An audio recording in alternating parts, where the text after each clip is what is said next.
Vice ganda inulan ng batikos dahil sa pagpayag nito sa pagtakbo ni Ayon Perez bilang konsehal. Ilang netizens ang nagpahayag ng kanilang saloobin laban kay Vice ganda matapos ang anunsyo na ang kanyang partner na si Ayon Perez ay nagpasya ng tumakbo bilang konsehal sa Tarlac. Noong ika-1 ng Oktubre, 2024, formal na isinampa ni Ayon ang kanyang kandidatura sa kanilang bayan, na nagpapatunay sa mga bulong-bulungan na matagal nang umiikot tungkol sa kanyang pagpasok sa politika. Gayunpaman, hindi nagustuhan ng ilang netizens ang desisyon ni Ayon at tinawag pa si Vice na isang hypocrite dahil sa pagsuporta sa kanyang partner habang dati niyang kinondena ang mga hindi kwalipikadong kandidato. Sa ilang mga post sa social media, bumuhos ang mga kritisismo kay Vice na sinasabing hindi siya dapat sumuporta sa desisyon ni Ayon dahil sa kanyang mga naunang pahayag tungkol sa mga isyu ng kakayahan ng mga kandidato. May ilan ding nagbahagi ng mga pahayag ni Vice kung saan ipinaliwanag niya kung bakit hindi siya tumakbo sa eleksyon, na nagbigay diin sa kanyang paninindigan na mas mabuting huwag makialam sa politika. Ang mga ito ay nagbigay diin sa mga pagkakaiba ng kanyang mga naunang paninindigan sa kanyang kasalukuyang kilos. Ang mga netizens ay tila nahahati sa kanilang opinyon. May mga sumusuporta sa desisyon ni Ayon at naniniwala na may karapatan siyang ipaglaban ang kanyang mga advokasya sa politika. Habang ang iba naman ay may pagdududa sa kakayahan at layunin ng mga celebrity na pumasok sa gobyerno.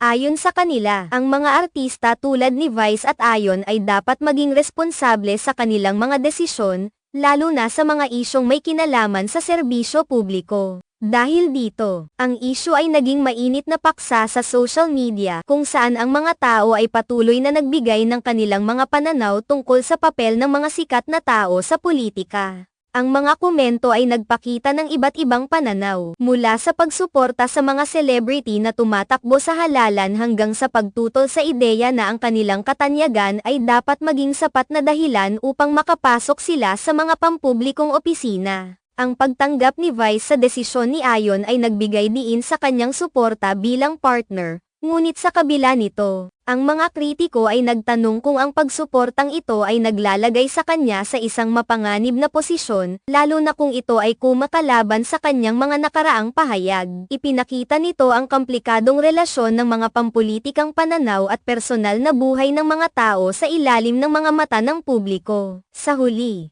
ang issue ay hindi lamang tungkol sa desisyon ni Ayon na tumakbo kundi pati na rin sa mga implikasyon ng pagkakaroon ng mga celebrity sa politika. Marami ang umaasa na ang mga desisyong ito ay maaaring magbukas ng mas malalim na diskurso tungkol sa kung paano dapat isaalang-alang ang mga kakayahan at kredibilidad ng mga kandidato, anuman ang kanilang pinagmulan. Habang patuloy na umausbong ang mga opinyon, ang pagkakataon ni Ayon sa politika ay magbibigay daan sa mas maraming pag-uusap tungkol sa hinaharap ng mga celebrity sa gobyerno at kung ano ang tunay na kahulugan ng serbisyo publiko.